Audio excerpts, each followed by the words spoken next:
Amen. Amen. Ce matin, nous avons un thème. Et ce thème, c'est pour nous introduire dans un travail où nous voulons étudier et comprendre les choses. Le thème de ce matin est intitulé « Vivre en accomplissant le plan de Dieu dont on est porteur ». Vivre en accomplissant le plan de Dieu dont on est porteur. Alléluia. Pourquoi ce thème? J'aimerais te dire que tel que tu es là, tu ne vas pas vivre éternellement sur la terre. Mais tu es en train de préparer une vie après la vie terrestre. Alors, je peux le répéter. Tel que tu es là, tu ne peux pas vivre éternellement sur la terre. Mais étant sur la terre, tu es en train de préparer une vie que tu vivras après la terre. J'aimerais qu'on lise un passage. Nous sommes dans Proverbes, chapitre 16 et le verset 4. Ah, ce matin, nous allons naviguer avec vous. Ce matin, nous allons tourner avec vous. Proverbe 16, le verset 4. Nous allons nous tenir debout pour honorer cette parole. Gloire au Seigneur. Écoutons cette parole. Proverbe 16, le verset 4. L'Éternel a tout fait pour un but. Même le méchant pour les jours du malheur. L'Éternel a tout fait pour un but. On peut s'asseoir. Que Dieu vous bénisse. Amen. Dieu a tout fait pour un but. Tout ce qui existe a un but de Dieu. Et ici on souligne même le méchant. Vivre pour un but. Et donc, cet enseignement, c'est après avoir fait beaucoup d'observations en ce qui concerne la vie, ce qui se passe aujourd'hui dans ce monde. Il y a des personnes qui accèdent à des choses sacrées, mais avec légèreté. Des fois, vous vous posez des questions, est-ce que les gens comprennent ce qu'ils font?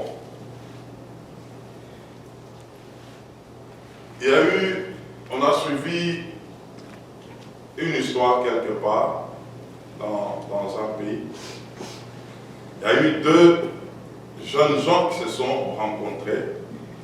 L'homme est allé vers la femme, ils se sont rencontrés, ils ont commencé à vivre. Et là, la femme posera la question à l'homme, quand est-ce que tu vas me marier? L'homme dit, je n'ai pas de moyens. On va vivre d'abord comme ça. La famille de l'homme, de la femme commence à menacer. Il faut que tu maries notre fille. Une année passe. 2 ans. 3e année, la femme a vu que non, en tout cas, je ne vois pas clair. La femme était déjà chez l'homme.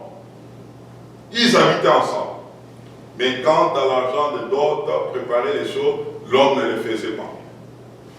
Comme quoi, il n'y a pas encore de moyens. 3e année, la femme s'est dit non. En tout cas, étant avec l'homme, elle commence une autre relation ailleurs. Et dans cette relation, elle trouve l'homme qui lui dit, je vais te doter. En même temps, elle est chez l'un et chez l'autre. Pendant que l'homme s'arrange pour la beauté, maintenant là, elle s'arrange aussi pour quitter maintenant définitivement chez l'autre. Pendant qu'elle a quitté, elle était déjà en retard. Elle avait déjà une grossesse. Elle va chez l'autre, on a doté, et puis il commence à vivre avec l'autre, et l'autre se disant que c'est ma grossesse, et la femme a accouché, on a donné les noms à l'homme, les nouveaux, et l'autre qui va un jour dans la famille de la femme, on lui dit, on a déjà épousé. Il dit non mais, on l'a déjà épousé, mais moi, il a quelque chose pour moi là-bas. L'homme, il a pour réclamer maintenant son enfant. Une histoire compliquée. Donc quand j'ai suivi cette histoire, le Saint-Esprit a commencé à me parler. J'aimerais te dire ce matin que la vie est faite de décisions. Quelqu'un qui ne sait pas prendre des décisions responsables, les choses à un certain moment peuvent mal tourner. Aujourd'hui, il y a une sagesse qui va nous conduire. Et c'est laquelle? La deuxième personne à côté de toi a deux rôles. Soit elle te propulse, elle te pousse à aller de l'avant, soit elle te tire vers les bas. Combien de rôles? Deux rôles. Toute personne à côté de toi a combien de rôles? Deux. Soit elle t'aide à aller de l'avant, soit elle te ramène en arrière.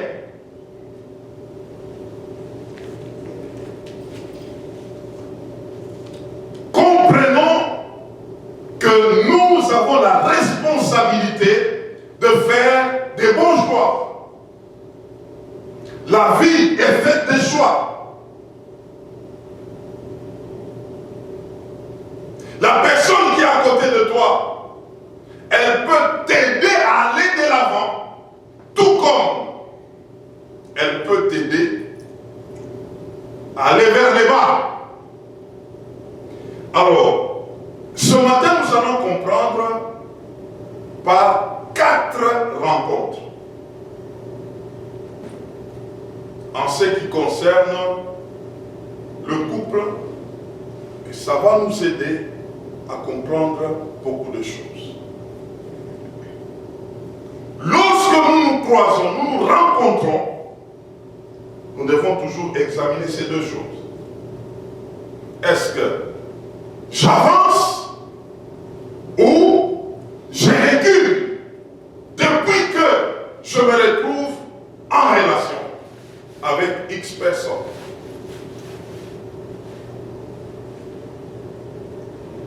Premièrement, j'aimerais qu'on comprenne l'histoire de la rencontre d'Isaac et Rebecca. Rencontre de qui? Isaac et Rebecca. Nous sommes dans Genèse chapitre 24, de 1 à 4. Écrivez aussi 63 à 67. Nous disons toujours que CMCR, c'est quoi? C'est une école. Alléluia. Genèse 24, 1 à 4, et puis 63 à 67. Mais nous allons lire 1 à 4. Gloire au Seigneur. Ah, quelqu'un sera aidé sérieusement aujourd'hui.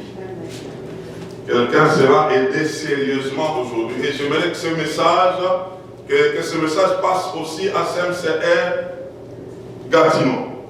Ça va nous aider, ça va aider nos jeunes à se préparer, ça va aider toute le couche. Que Dieu soit loué.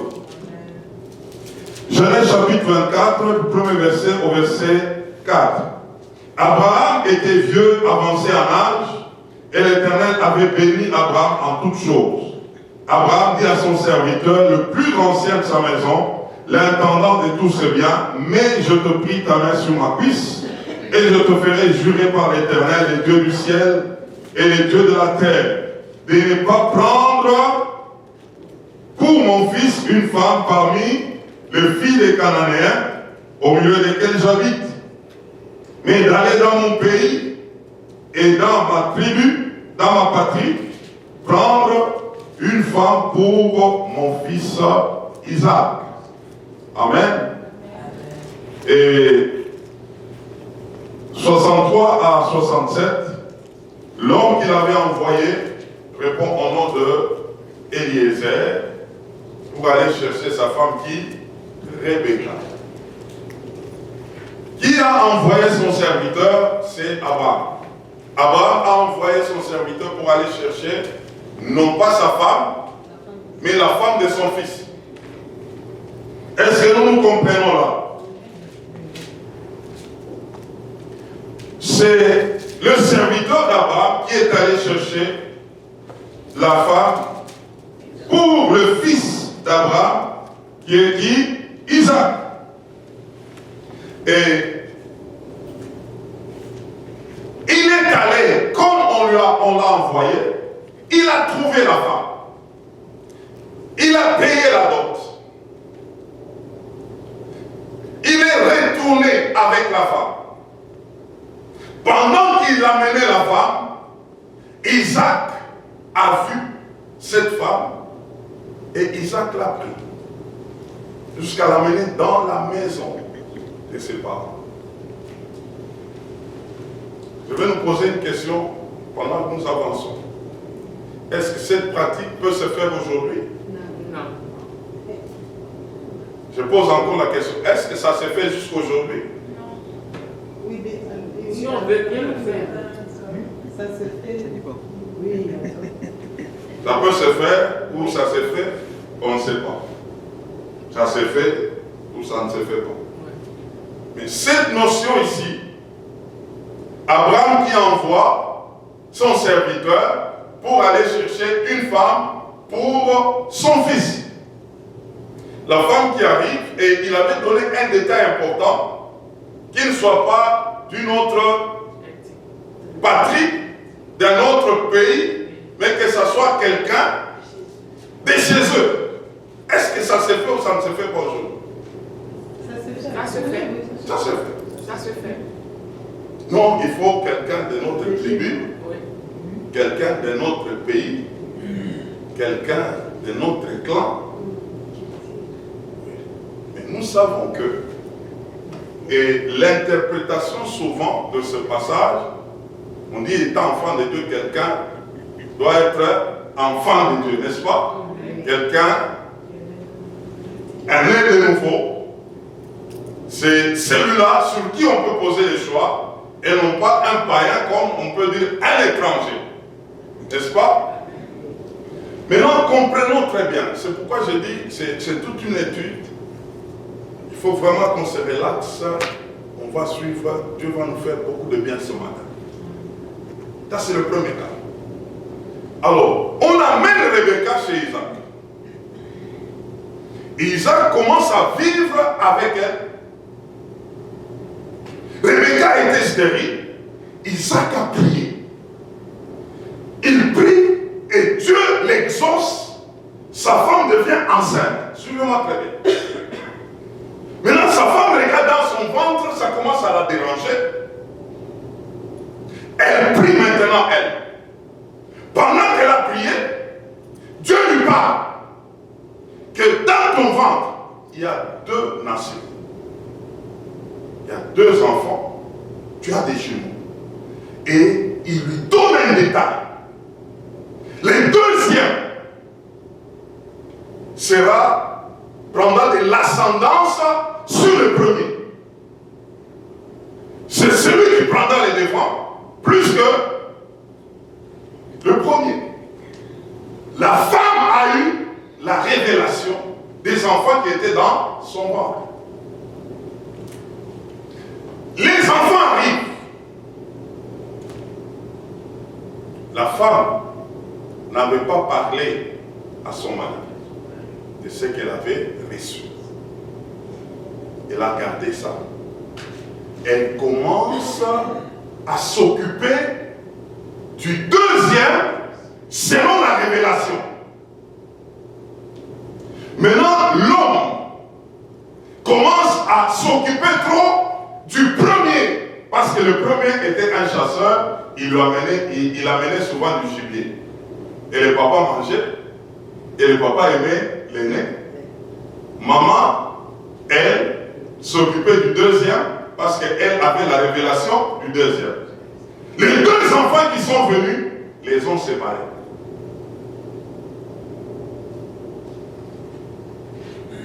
L'un aime l'autre, l'autre aime l'autre, selon que chacun avait quelque chose qui l'attirait.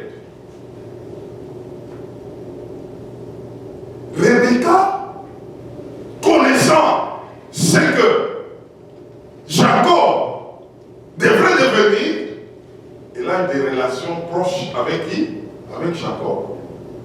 Et elle n'a pas révélé ça à son mari. Et son mari aussi avait des relations proches avec qui? Avec Ésaü. Et les deux enfants les ont séparés. Jusqu'à ce que, quand il était temps maintenant de bénir l'aîné, la maman qui avait la révélation, elle a préparé les deuxièmes. Suivez-moi très bien. Maintenant, le deuxième a pris la place, non pas à la manière de Dieu, mais dans leur secret avec sa mère. Et c'est comme ça que Jacob a pris la bénédiction. Jacob est parti. Mais qu'est-ce qui s'est passé par la suite? L'homme d'Isaac, il s'est retrouvé étant avec sa femme, mais ses yeux étaient comment? Il était devenu lui-même aveugle. Il ne voyait plus. C'est comme pour dire, il n'avait plus la vision. J'aimerais nous dire ce matin, lorsque Dieu nous met ensemble, il met deux personnes ensemble, ce qui les unit, c'est la vision. Être ensemble veut dire avoir un objectif commun. Et on comprendra que par manque d'objectifs communs, l'autre s'est retrouvé sans vision. Et l'autre ne savait pas conduire, et on comprend que ces couples-là avaient connu l'échec. Qu'est-ce que je vais insinuer en parlant de ce premier couple?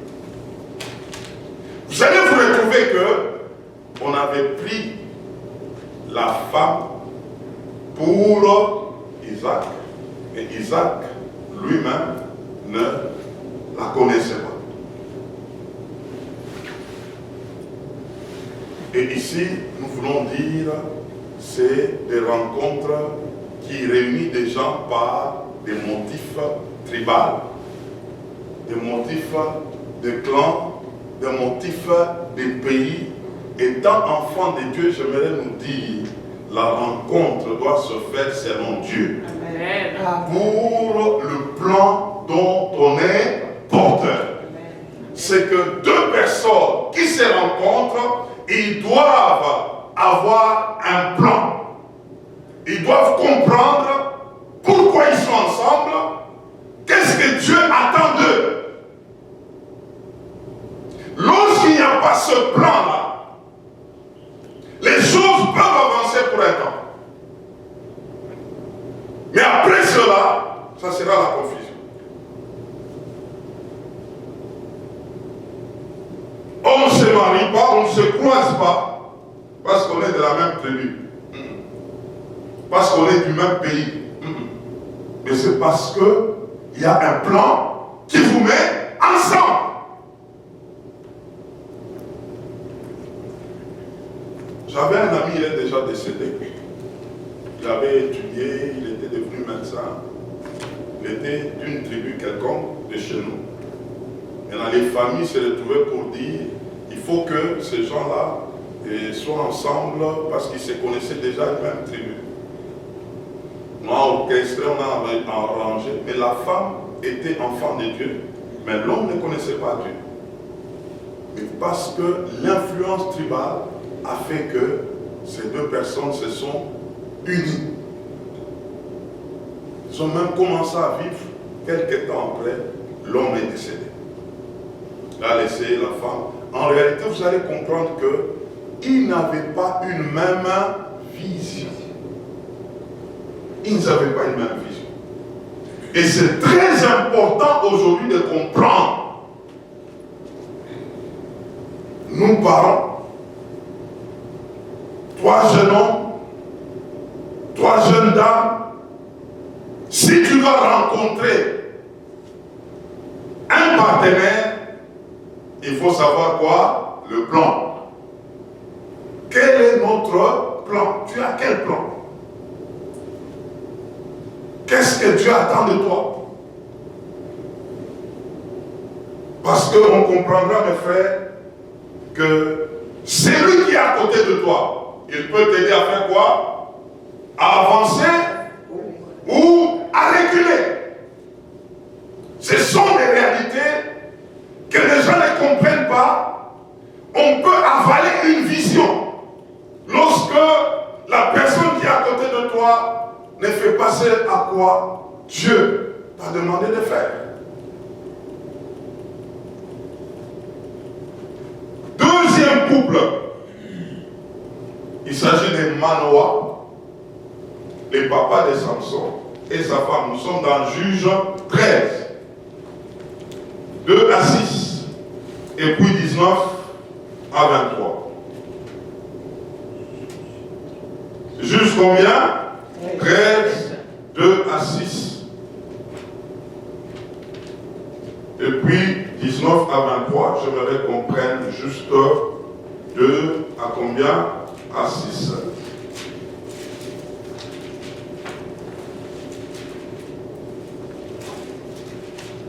Il ne faut pas aller chercher la femme dans ta tribu.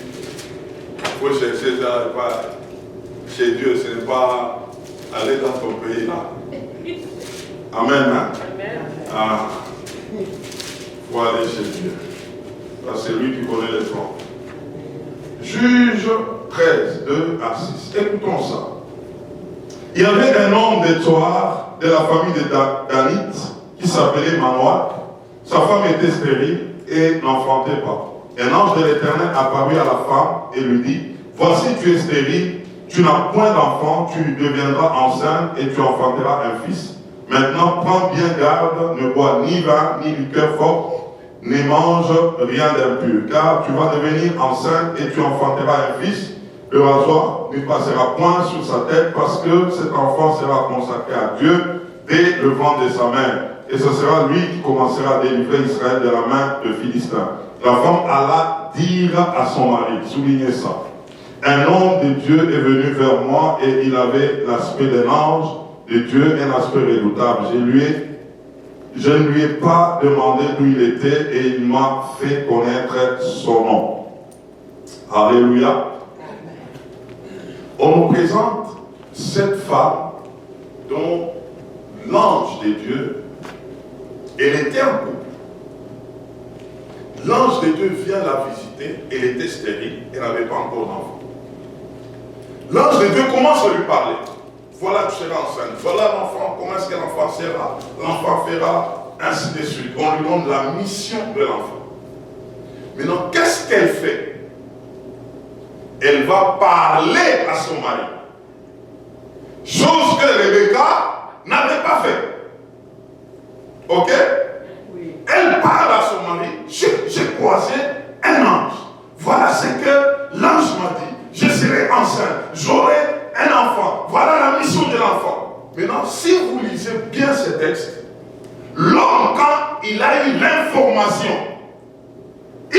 aussi prié. Il dit, Dieu, j'aimerais aussi que tu me visites. Comme tu l'as fait avec ma femme, visite-moi aussi. Parce que nous sommes ensemble. Est-ce que quelqu'un me comprend? Amen. Maintenant, quand il a fait la prière, là, il y a quelque chose qui s'est passé là. L'ange revient, mais il va encore chez la femme. Maintenant, la femme croise le même ange. La femme maintenant va encore chercher le mari pour le ramener là où il y avait l'ange.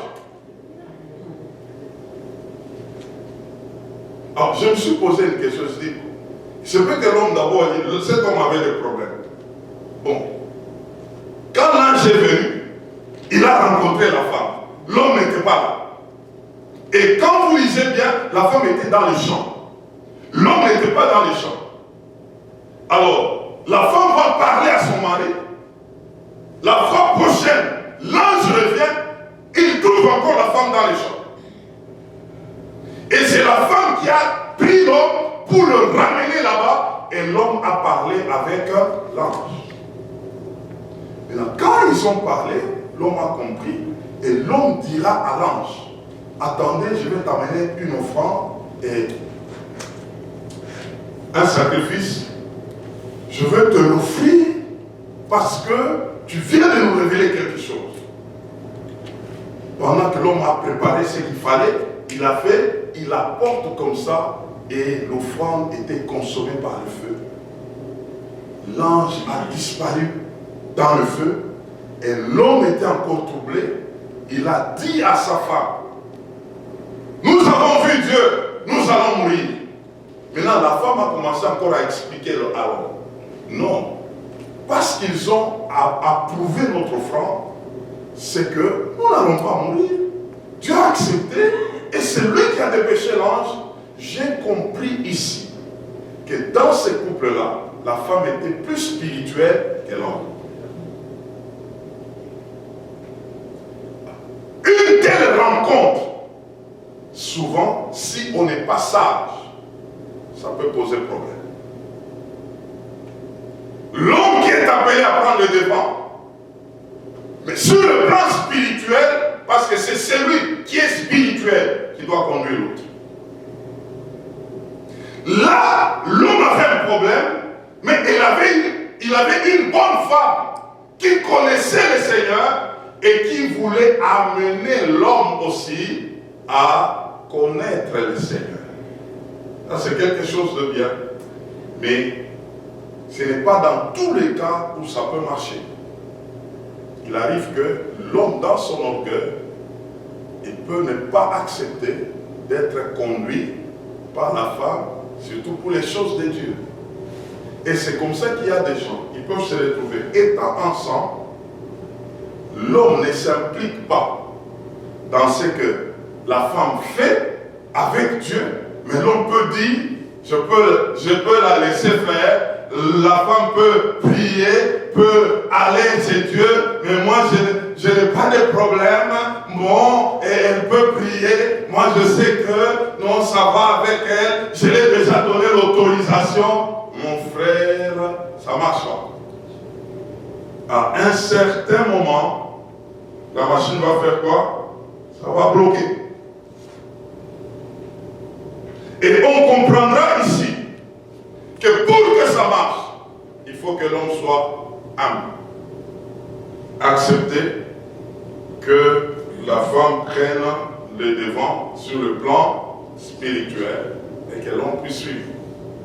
Je connais un couple au pays dont la femme est apôtre et l'homme c'est un chrétien et ils vivent ensemble bien et quelque part l'homme est humble. Sinon ça ne marche pas. J'ai suivi quelque part, c'était en Côte d'Ivoire, une femme pasteur, elle appelle son mari sa brebis. Il faut que lui aussi commence à attendre, à faire la ligne pour les recevoir dans l'église. Il y a des choses comme ça. Une dimension d'incompatibilité, mais qu'on peut négliger, mais qui peut nous rattraper.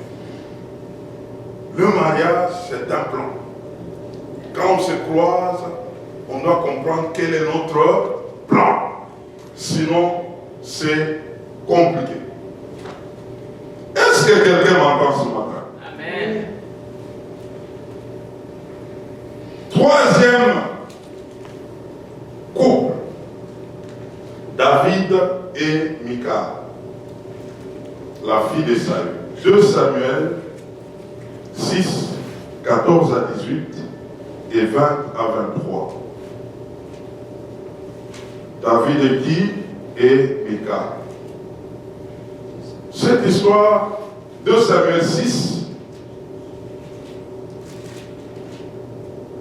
14 à 18.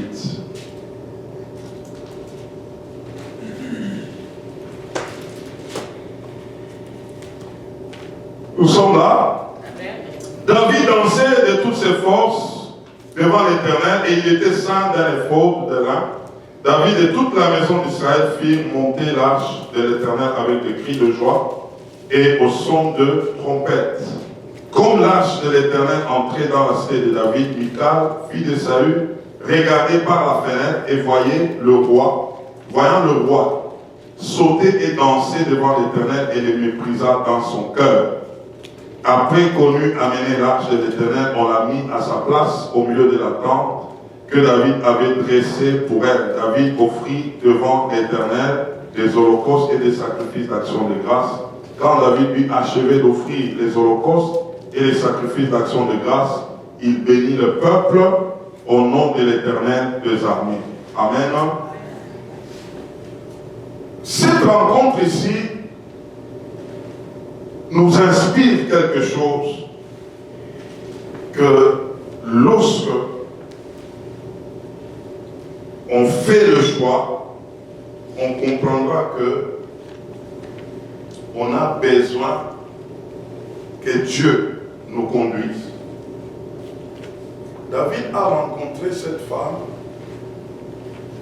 selon que c'était une condition qu'on avait donnée à quiconque tuerait Goliath, on lui donnera la femme du roi. Pendant que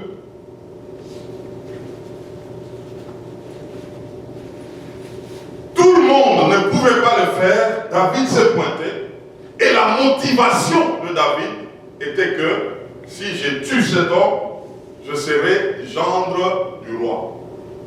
Mais ne sachant pas que la fille en question avait d'autres études.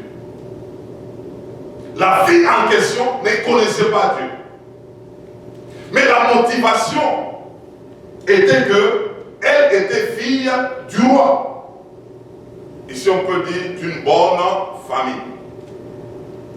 Et de telles rencontres posent problème parce qu'à un certain moment, ça va, l'équilibre ne sera pas au rendez-vous. Qu'est-ce qui s'est passé en fait? Dans cette relation, David savait qu'il était avec son Dieu, il était enfant de Dieu, c'est Dieu qui l'a aidé à devenir roi, à vivre comme quelqu'un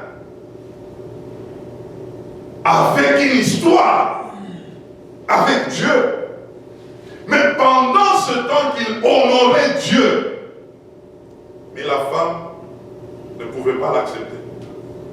La femme l'a méprisé pour dire, toi tu es roi, tu ne peux pas faire de telles choses. Danser devant le monde. Tu ne peux pas le faire. La femme ici, pour elle, être femme du roi, c'est être honorée et par les serviteurs du roi et non pas se présenter de cette manière-là. Elle avait son éducation, elle avait sa manière de faire, il y avait des équilibres entre les deux. David venait d'une famille modeste, dont le père n'avait pas de moyens comme le roi, et pendant que l'autre était dans une vie opulente, et que les deux ne pouvaient pas se retrouver sur le même niveau. Et qu'est-ce que ça a apporté? Un déséquilibre. J'aimerais vous dire ce matin que il y a des rencontres pièges. Même quand l'homme, le papa de la femme avait donné comme condition, c'est lui qui va prendre ma femme, c'est celui qui va tuer Goliath. Et si vous lisez la Bible dit qu'il avait mis un piège à David. Il savait que ça n'allait pas marcher et que lui allait mourir au fond et qu'il allait s'en débarrasser. Et quand ça marchait, il avait donné la condition de la dot. Il fallait tuer 100 personnes et présenter leur prépuce pour qu'il accepte de donner l'enfant, sa fille, à cet homme-là. Et David est allé, il en a tué 200. Et quand il a tué 200 personnes, son papa a dit, je ne te donne pas l'aîné, je te donne la deuxième. L'aîné, on a donné à quelqu'un d'autre. Donc on se retrouve, et c'est cette femme qui a méprisé David lorsqu'il servait son Dieu. Donc nous retrouvons, c'est quand deux personnes se retrouvent, mais ils n'ont pas la même foi. Vous n'avez pas la même foi chrétienne. On ne peut pas dire que l'autre puisse se convertir et ça va marcher. Non. Un enfant de Dieu, il doit comprendre, il doit composer avec un autre enfant de Dieu. Et en même temps, cette femme avait des fétiches, avait des théraphies dans sa maison, selon que c'est comme ça qu'elle a grandi. Et on retrouve un déséquilibre pour une telle rencontre. Pourquoi nous parlons de ces choses? Parce qu'aujourd'hui, on minimise toutes ces choses ici. Il y a des gens qui font des rencontres. C'est pourquoi il y a des personnes qui peuvent se rencontrer le matin et puis le soir, l'histoire s'arrête. Il y a des personnes qui se retrouvent pour un mois, pour une année, pour 2 ans, et puis les choses s'arrêtent. Et donc nous avons la responsabilité d'expliquer comment est-ce que les gens doivent se rencontrer. Nous disons premièrement, la rencontre, c'est pour un plan. Dieu a fait toutes choses pour un but. Toute rencontre doit avoir un but. Lorsqu'on ne définit pas cela, on est en train d'aller vers les murs sans vraiment comprendre. Et à un certain moment, on va se retrouver, les choses deviennent compliquées. Il y a un homme de Dieu, il partageait avec une servante de Dieu. Il est en couple. Maintenant, quelques temps après, il commence à regretter dans le sens que lui, quand il est tout le temps en prière, sa femme c'est à la télé en train de regarder le théâtre. Le théâtre de Maboké. Toujours sur le théâtre.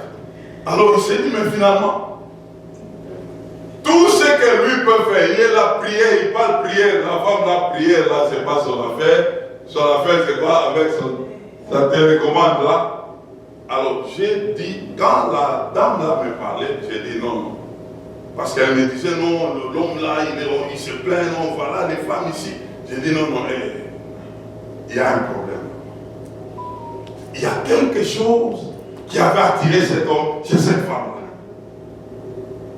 Elle me regarde et dit, ah oui, pasteur, vous avez dit la vérité.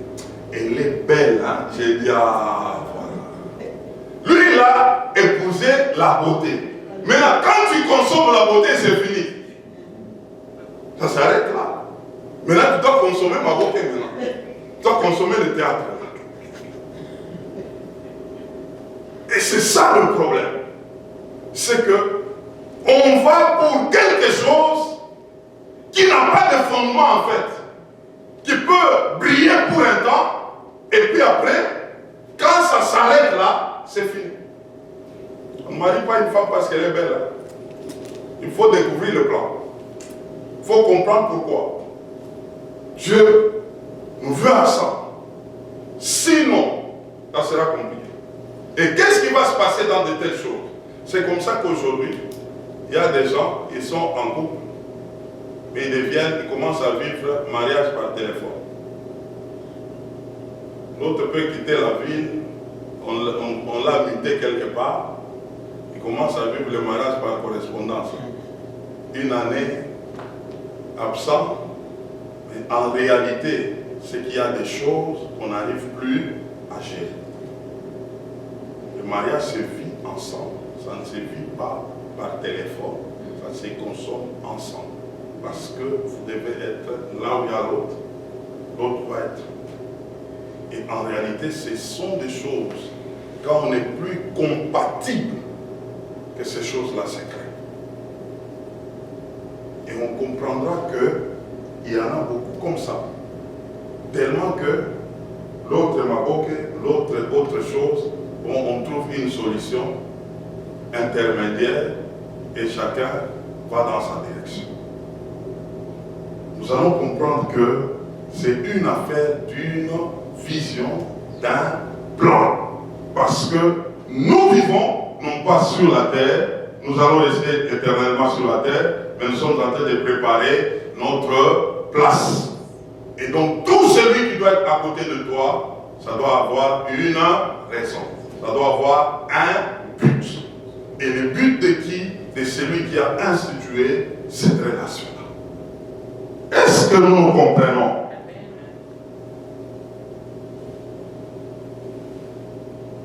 Un jeune homme pouvait me dire, oh papa, je suis avec une soeur.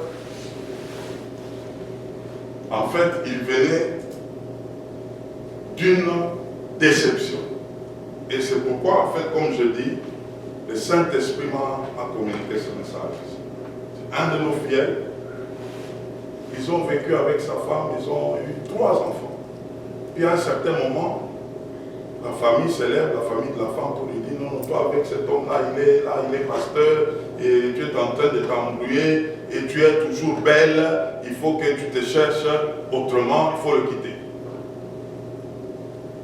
On l'a influencé, et effectivement, il est belle. Il est parti. Maintenant, en partant, quelques temps après, il fait maintenant sa vie. L'homme ne sait même pas. Et l'homme me dira par la suite que non, papa, moi en tout cas, ça ne va pas, ça. Il faut que je me trouve une autre femme. J'ai dit non, reste un peu, on va continuer à prier. Oh non. Puis un jour, il m'appelle en vidéo, il me montre la femme. Je dis, ah. Je lui pose la question, je dis bon, elle a quel âge? Il me dit non, elle a 25 ans. Je dis, toi tu as combien? Moi j'ai 38 ans. Je dis, la différence c'est combien? J'ai 13 ans. Je dis, bon, donnez-vous 30 ans, 30 ans. Tu auras combien, elle aura combien? Mais il peut me regarder, ah, je crois que moi je serai à 68, elle à 55. J'ai dit, bon, ça peut marcher pendant ce temps-là. Et ah, en tout cas, je crois que bon, j'ai espoir de devenir vieux. Et elle peut se retrouver là, je dis, ah, tu commences à comprendre quelque chose. Il arrivera un jour où elle va commencer à te laisser dans la chambre d'abord pour rester avec les amis, avec ses amis. Et toi, tu seras un vieux là, les vieux qui est là-bas. Il me dit, ah, papa, je dois encore réfléchir, je dois prier. Vous allez comprendre que il y a des choses, lorsqu'on les prend avec légèreté, on ne les comprend pas. Et par la suite, ça nous attrape. Nous sommes retrouvés aujourd'hui qu'il y a beaucoup de choses qui se passent dans des relations. Il y a un homme de Dieu, il est violent et il avait dit clairement, et j'ai opté pour ça. Il a dit quoi? Le mariage se vit. lorsque une femme cherche ou un homme, ils sont en couple. L'un travaille en Afrique, l'autre travaille aux États-Unis. Ils se croisent 2 fois l'an. Lui dit, il n'y a plus mariage. Ils sont déjà divorcés, mais ils sont en train de tenir les choses pour aider les autres à comprendre qu'ils sont toujours ensemble. Parce que déjà, vous êtes ensemble et que vous ne vous comprenez pas dans des temps où vous êtes ensemble. Maintenant, si l'un prend sa direction et l'autre ailleurs, ça va se passer comment? Un jeune couple, la femme va aux États-Unis avec les enfants, lui reste au pays. Ils se sont retrouvés, la femme est engrossée là. Des choses que moi je ne connais pas. Je pose la question telle qu'on me dit non, non, ils ne sont plus ensemble, voilà ce qui s'est passé. Je dis, ah, donc l'autre là, cet homme de Dieu là, il avait raison. Est-ce qu'on se comprend? Lorsqu'on est en couple, on est à deux. Lorsqu'on vit, on doit toujours poser la question avec la personne qui est à côté de soi. Est-ce que j'avance ou je recule? La question là, elle est importante. Et c'est maintenant que nous devons prier pour ça. C'est maintenant que nous devons prier pour nos enfants. C'est maintenant que nous devons préparer bien les choses. Sinon, il n'y a pas de choses qui doivent nous surprendre lorsque nous sommes enfants de Dieu. Dieu est en train de nous aviser, Dieu est en train de nous parler. Ce que nous n'avions pas connu autrefois, Dieu fait grâce que nous puissions le connaître, c'est pour que nous ne puissions pas tomber dans le piège. Alléluia. Ce que ça veut dire, quelqu'un vient. Non, en tout cas, je ne dors pas ces derniers temps. Moi, vraiment, je veux vraiment qu'on marche là. Oui, oui, je comprends, tu ne dors pas. Bon, maintenant, montre-moi le plan. Est-ce que quelqu'un m'entend? Montre-moi le plan. Le plan là, il est comment? On va faire quoi? Ça va se passer comment? Parce que moi et toi, nous ne serons pas ici sur la terre éternellement. Nous devons marcher pour accomplir un plan dont nous sommes porteurs. J'ai compris ça. Ce n'est pas la peine où nous sommes d'une même tribu. Non, non, non, non. Non, ce n'est pas la peine. Bon, toi, tu vas commencer seulement à aller à l'église. Moi, j'étais déjà autorisé. Non, non, non, non. Bon, moi, je sais que bon, toi, je vais intercéder pour toi. Tu vas devenir aussi enfant de Dieu. Il n'y a pas de problème. Même les couples mixtes. Non, non, non, non. Mes frères, nous devons comprendre comment faire les choses avec Dieu. Tu es beau, tu es belle, gloire à Dieu. Mais ce n'est pas ça le fondement de ce que nous allons faire. Non, en tout cas, lui, il n'y a pas de problème. Lui, il a déjà des maisons, lui, il a déjà des comptes en banque. Ce n'est pas ça le problème. J'aimerais connaître les plans. Ah, si quelqu'un peut m'entendre. Oh, il y a un couple. Là, c'est le dernier dont nous allons voir aujourd'hui. C'est le couple de Aquilas et Priscille. Romains chapitre 16, versets 3 à 5. Si quelqu'un peut suivre ce modèle, oh, il sera heureux pendant qu'il est en train de passer sur cette terre. Romains chapitre 16, du verset 3 au verset 5. Et on peut prendre Actes des Apôtres 18, 2 à 3 et puis 24 à 26. Mais nous lisons Romains chapitre 16, 3 à 5. Écoutons ça. Saluez Priscille et Aquilas, mes compagnons d'œuvre en Jésus-Christ, qui ont exposé leur tête pour sauver ma vie. Ce n'est pas moi seul qui leur rend grâce. Ce sont encore toutes les églises de païens. saluez aussi l'église qui est dans leur maison. On peut s'arrêter même là. Ces deux personnes étaient en couple. Non seulement ils étaient en couple, mais ils étaient en même temps des missionnaires. Ils avaient un plan. Leur plan, c'était servir le Seigneur. Et on nous dit ici, c'est l'apôtre Paul qui est en train de jeter des fleurs à ce couple pour dire que ces gens ici, ce sont des compagnons d'œuvre en Jésus-Christ. Et il dit, ce n'est pas lui-même qui témoigne. Même toutes les églises d'Asie savaient que ce couple, c'était un couple engagé. L'homme et la femme. Dans Acte 18, dont je vous ai donné, la Bible déclare que ces couples ici, ils étaient des faiseurs de tentes. C'est comme ça que quand Paul est arrivé, Paul aussi s'est joint à eux. Ils se sont retrouvés, c'est qu'ils étaient missionnaires, ils étaient des businessmen, ils vivaient ensemble et ils faisaient leur propre travail ensemble aussi. Et ces gens ici étaient engagés dans le Seigneur, et ce qu'ils faisaient, ils le faisaient aussi ensemble. Wow. Et dans Acte 18, là, le verset 24 à 26, ces couples ici, quand ils étaient en Corinthe, il y a eu un monsieur qui est arrivé, Apollos. La Bible parle que c'était un orateur, un éloquent orateur. Il était vraiment plongé dans les Écritures. Il prêchait avec exactitude. Mais les couples là l'ont écouté. Et puis après, ils l'ont pris à côté pour l'affermir. Et ils ont affermi Apollos parce qu'Apollos ne savait qu'une partie de l'évangile. Ils étaient affermis. Ils étaient en couple. Ils avaient les affaires à eux. Et ensemble, ils avaient l'équilibre. Ces couples se sont rencontrés pour un plan.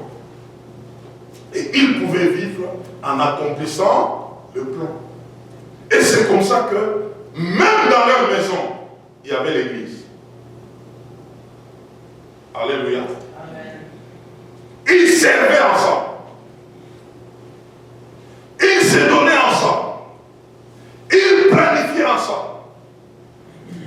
Mes frères, mes soeurs, un tel couple est fort, est efficace, est équilibré. C'est de ça dont nous voulons dire lorsque quelqu'un est à côté de toi. Il faut voir si elle te propulse ou il te ramène en arrière. Et ce couple, il s'est propulsé mutuellement. Ça, c'est la volonté de Dieu.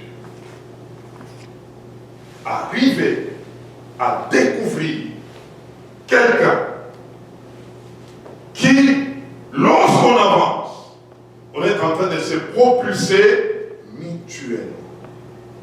Et ça, je parle, même pour l'église, quelqu'un à côté de toi, la deuxième personne à côté de toi, est-ce qu'elle t'amène en haut ou vers le bas? Nous devons savoir toujours, si quelqu'un est avec moi, quel est l'apport de la personne? Quel est mon apport vis-à-vis de la personne? Les deux choses, nous devons toujours les avoir avec nous. C'est comme ça que nous pouvons avancer dans les choses. Sinon, mes frères, mes soeurs, plus tu passes du temps sans savoir la cause ou le but de la personne à côté de toi, tu risques de taper des années. Et quand tu cherches à savoir qu'est-ce que nous avons déjà réalisé, vous allez regarder, il n'y a rien. Et on n'a pas besoin d'avoir des retards.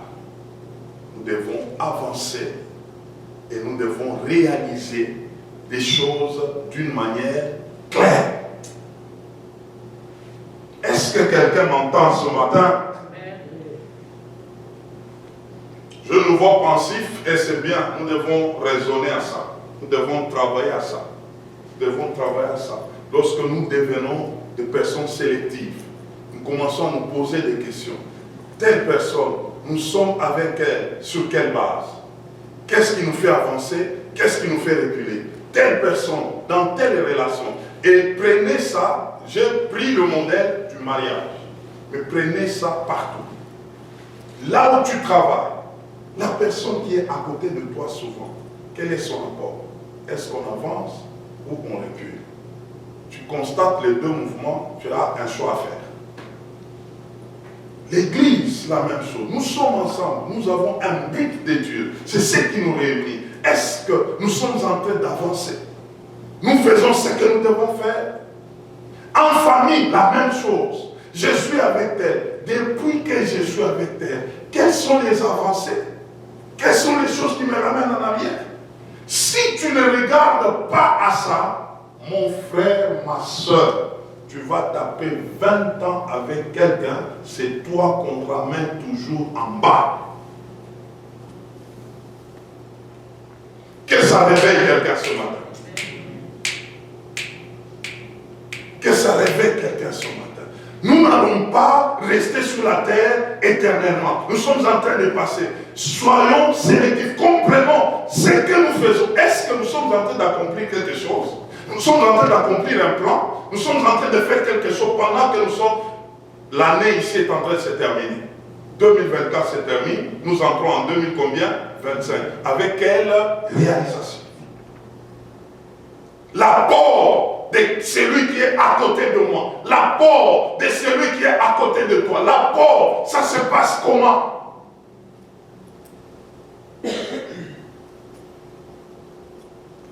Isaac s'est retrouvé sans vision. Ils ont vécu comme ça. Manoah était aidé par sa femme qui était plus spirituelle que lui. Jusqu'à ce que ce qu'il ne comprenait pas, l'autre pouvait l'aider et je crois il pouvait prendre de l'avance. David, la conséquence avec Michal, Michal s'est retrouvé stérile, frappé par Dieu. Dieu avait dit parce qu'elle m'a déshonoré, elle n'aura plus d'enfants. Et Priscille et Aculas, tout le monde a témoigné d'eux. Que ce soit ton partage, que tes relations soient des relations où des gens qui verront qu'ils puissent témoigner.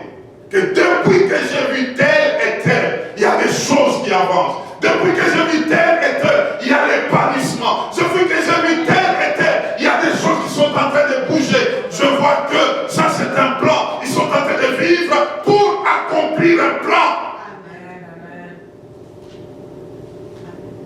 Mes frères, mes soeurs, nous devons être sélectifs et nous devons comprendre les choses. Tu n'as pas besoin de quelqu'un qui doit te faire passer toujours du temps. Non, non. Non, non. Parce que tu es en train de passer. Tu ne vas pas rester éternellement. Tu passes et tu ne sais pas même combien d'années il te reste. Mais si tu es toujours, tu veux monter, il y a quelqu'un qui te tire en bas. Tu veux faire, il y a quelqu'un qui te tire en bas. Et il y a autant de choses comme ça. Nous qui avons des familles, nous qui avons des amis, nous qui avons des frères, nous qui avons des amis, nous qui avons des connaissances, on ne fait pas attention, mon frère, ma soeur, on va te tirer par les bas.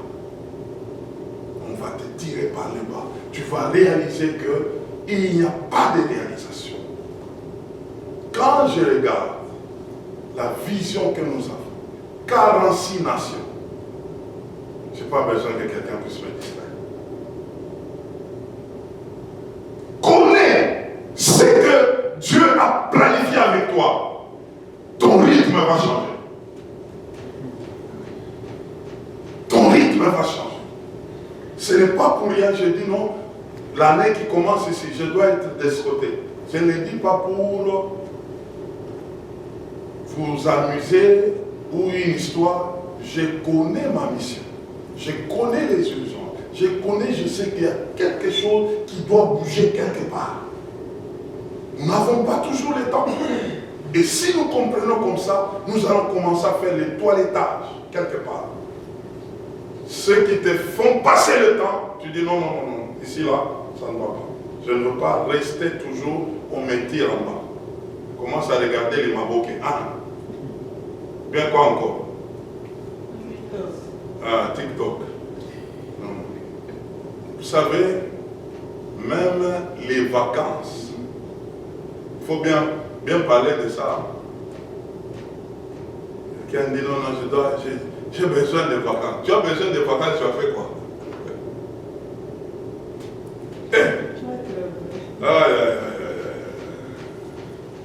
Mon Dieu. Si nous comprenons, tu vas commencer, tu te réveilles, tu te poses la question, qui est à côté de moi? Qu'est-ce qu'il va faire aujourd'hui? Pour notre réalisation.